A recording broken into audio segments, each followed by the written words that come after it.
Assalamualaikum warahmatullahi wabarakatuh. Perkenalkan saya Ina Yahyiria dengan NIM 20220501011047. Nah, di video ini saya akan menjelaskan sedikit mengenai 7 materi yang telah kami pelajari di mata kuliah pasar modal. Materi yang pertama yaitu mengenai manajemen investasi dan rencana investasi syariah. Yang pertama yaitu konsep manajemen. Istilah manajemen mengandung 3 makna yang berbeda, yaitu yang pertama, manajemen sebagai suatu proses, yang kedua, manajemen sebagai kolektivitas, dan yang terakhir, manajemen sebagai suatu ilmu dan juga seni. Manajemen sebagai suatu proses, yaitu proses di mana pelaksanaan suatu tujuan tertentu dilaksanakan dan diawasi, atau untuk mengawasi usaha-usaha yang dilakukan oleh individu untuk mencapai tujuan itu sendiri. Kemudian yang kedua, manajemen sebagai kolektivitas. Nah, kolektivitas di sini yang dimaksud adalah suatu kumpulan dari orang-orang yang bekerja sama untuk mencapai tujuan bersama. Nah, kumpulan-kumpulan ini yang dimaksud dengan manajemen. Dan yang terakhir, manajemen sebagai suatu ilmu dan juga seni. Hal ini dikarenakan di dalamnya menjelaskan tentang gejala-gejala manajemen. Nah, gejala-gejala manajemen yang dimaksud di sini mulai dari ilmunya itu bagaimana, kemudian dilihat dari sisi seni itu bagaimana, seperti itu. Jadi dapat disimpulkan bahwa manajemen investasi syariah adalah kegiatan atau seni mengelola modal atau sumber-sumber penghimpunan ekonomi maupun sumber daya secara profesional untuk masa depan, baik di dalam dunia maupun juga dilihat dari sisi akhirat, yang dimana sesuai dengan prinsip dan juga syariat yang diajarkan oleh Rasulullah dan juga yang terdapat dalam Al-Quran dan juga hadis. Kemudian rencana investasi syariah. Nah, sebelum kita menentukan investasi syariah apa yang akan kita ambil, kita harus merencanakan terlebih dahulu investasi seperti apa yang akan kita ambil. Yang pertama, dalam rencana itu kita harus memperhatikan atau menentukan tujuan dari investasi tersebut. Yang kedua, melakukan analisis sekuritas. Analisis sekuritas berarti menilai sekuritas secara individual dan untuk mengidentifikasi sekuritas itu sendiri. Kemudian yang ketiga adalah membentuk portofolio. Yang keempat, merevisi portofolio itu. Dan yang terakhir adalah evaluasi kinerja portofolio. Kemudian ruang lingkup investasi syariah. Nah, untuk ruang lingkup investasi syariah ini ada beberapa, yaitu yang pertama adalah keadilan ekonomi, mencakup pembagian keuntungan dan kerugian secara adil. Yang kedua, transparansi dan juga akuntabilitas, di mana untuk mengurangi risiko manipulasi, penipuan, dan juga praktik-praktik yang tidak etis dalam Islam. Kemudian yang ketiga adalah pengembangan infrastruktur dan pembiayaan proyek berjalan, seperti investasi dalam proyek-proyek yang berkelanjutan terhadap lingkungan. Selanjutnya adalah pemberdayaan masyarakat, di mana ini dapat membantu pembiayaan untuk usaha mikro atau UMKM, serta proyek-proyek yang mendukung pemberdayaan masyarakat. Dan yang terakhir adalah tanggung jawab sosial dan filantropi. Nah, ini mencakup praktik-praktik seperti zakat, sedekah, infak, dan juga wakaf kepada yang membutuhkan. Kemudian materi yang kedua adalah investasi pada bank syariah. Bank adalah badan usaha yang menghimpun dana dari masyarakat dalam bentuk simpanan dan juga menyalurkan dalam bentuk kredit atau bentuk-bentuk lainnya dalam rangka meningkatkan taraf hidup orang banyak. Nah, perbankan syariah sendiri dibangun atas dasar prinsip ekonomi Islam dan bertujuan untuk menggantikan sistem bunga dan sistem yang lebih adil dan sesuai dengan etika Islam. Kemudian karakteristik dan fungsi investasi perbankan syariah. Nah, karakteristik investasi perbankan syariah meliputi modal sebagai penentu keputusan dan waktu yang tepat dalam pengambilan keputusan. Nah, untuk fungsi utama dari bank syariah itu mencakup seperti menghimpun dana, kemudian menyalurkan dana kepada masyarakat, fungsi sosial melalui baitul mal, dan menghimpun dana serta penyaluran dana melalui nazir. Kemudian produk apa saja sih yang ada dalam perbankan syariah? Nah, untuk produk pembiayaan yang ada dalam perbankan syariah ini ada beberapa macam. Yang pertama adalah tabungan mudharabah. Yang kedua, deposito atau investasi umum. Nah, investasi umum ini sifatnya tidak terikat. Kemudian yang ketiga adalah deposito atau investasi khusus. Nah, untuk investasi khusus ini sifatnya terikat, jadi berbeda tadi dengan investasi umum. Dan yang terakhir adalah suku mudharabah. Nah, produk pembiayaan tersebut menggunakan akad-akad yang sesuai dengan prinsip syariah seperti akad mudharabah, akad musyarakah, murabahah, istisna, ijarah, ataupun ijarah mumtahiyah bitamlik.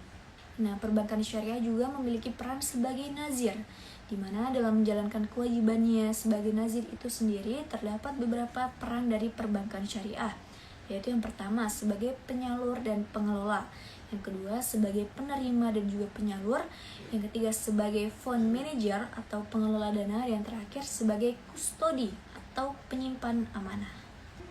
Materi yang ketiga adalah investasi syariah pada pasar modal di Indonesia. Nah, pasar modal syariah menerapkan prinsip Islam seperti bebas dari riba, terhindar dari gharar, maisir, dan juga transaksi yang digunakan itu sesuai dengan fatwa DSN MUI. Nah, di mana pasar modal syariah ini pertama kali dimulai pada tahun 1997 dengan nama Reksadana Syariah. Nah, kemudian pada tahun 2000 diluncurkanlah Jakarta Islamic Index. Nah, setelah dengan berjalannya waktu tersebut, muncullah Undang-Undang Nomor 19 Tahun 2008, yang dimana inilah yang menjadi tonggak penting pengembangan suku negara, dalam hal ini adalah pasar modal syariah.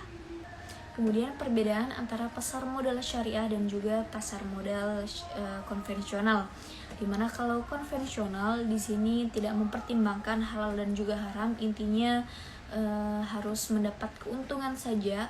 Nah, sedangkan dalam hal syariah, penyaringan saham sesuai dengan prinsip Islam, di mana lebih tahan terhadap krisis, tidak mengandung riba, maisir, dan juga gharar atau ketidakpastian. Materi yang keempat adalah investasi pada saham, reksadana, dan juga obligasi syariah. Yang pertama, saham syariah. Saham adalah surat bukti kepemilikan atas sebuah perusahaan yang melakukan penawaran umum atau dalam hal ini go public dalam nominal ataupun presentasi tertentu. Nah, nilai suatu saham dapat dipandang dalam empat konsep yang berbeda. Yang pertama, nilai nominal, maksudnya adalah harga dasar di awal. Yang kedua, nilai pasar, di mana harga jual saham saat ini. Yang ketiga, nilai buku, nilai aset bersih perusahaan. Dan yang terakhir, intrinsik atau intrinsik, yaitu nilai sebenarnya menurut analisis. Kemudian reksadana syariah. Nah, reksadana syariah ini terdiri dari beberapa jenis, yaitu yang pertama adalah reksadana pasar uang. Ini resikonya rendah dan cocok untuk jangka pendek. Yang kedua adalah reksadana pendapatan tetap, di mana ini menggunakan obligasi dan juga cocok untuk jangka menengah. Yang ketiga adalah reksadana campuran, gabungan antara saham dan suku. Nah, risikonya ini masih sedang. Dan yang terakhir adalah reksadana saham. Risikonya sangat tinggi, tetapi potensi keuntungannya juga sangat besar dan cocok untuk orang-orang yang ingin memiliki investasi jangka panjang. Kemudian lembaga fasiliator dari reksadana ini sendiri ada beberapa jenis, yaitu ada dari OJK, kemudian ada manajer investasi, ada bank studion, ada agen penjual efek reksadana atau biasa disebut dengan apart. Dan yang terakhir adalah DPS, Dewan Pengawas Syariah, ini untuk reksadana syariah. Materi yang ketiga adalah obligasi syariah. Nah, dalam dunia internasional, obligasi syariah biasa disebut dengan nama suku. Nah, suku yang dimaksud di sini adalah klaim atas kepemilikan. Nah, obligasi juga terdapat dua jenis. Obligasi syariah terdapat dua jenis, yaitu suku mudharabah, di mana suku ini berbasis kerjasama modal dan juga keahlian. Dan yang kedua adalah suku ijarah, suku berbasis sewa-menyewa. Dan untuk pasar obligasi syariah ini ada dua jenis, yaitu yang pertama adalah pasar perdana, di mana pasar perdana adalah tempat pertama kali obligasi dijual kepada pembeli. Dan yang kedua adalah pasar sekunder, di mana obligasi yang sudah pernah dibeli bisa dijual kembali kepada orang lain. Nah, harga dari obligasi ini bisa naik ataupun turun tergantung kondisi pasar yang sedang berlangsung. Kemudian materi yang kelima adalah investasi pada asuransi syariah. Nah, asuransi jika dilihat secara syariah pada hakikatnya adalah suatu bentuk kegiatan saling memikul resiko di antara sesama manusia, sehingga antara satu dengan lainnya menjadi penanggung atas resiko tersebut. Nah, kata lain dari asuransi syariah adalah sebuah sistem di mana para peserta menghibahkan sebagian atau seluruh kontribusi yang akan digunakan untuk membayar klaim jika terjadi musibah yang dialami oleh anggota. Kemudian materi yang keenam adalah infak dan wakaf sebagai instrumen investasi publik, di mana dalam ajaran Islam, infak dan wakaf merupakan dua instrumen keuangan sosial yang memiliki fungsi vital dalam membangun solidaritas sosial dan mendistribusikan kekayaan secara adil. Keduanya berakar kuat dalam ajaran Al-Quran dan juga As-Sunnah, serta telah menjadi praktik nyata umat Islam sejak masa Nabi Muhammad dan juga para sahabat. Kemudian dalam praktiknya terdapat beberapa model penerapan infak dan juga wakaf yang telah terbukti dapat mendorong pembangunan publik.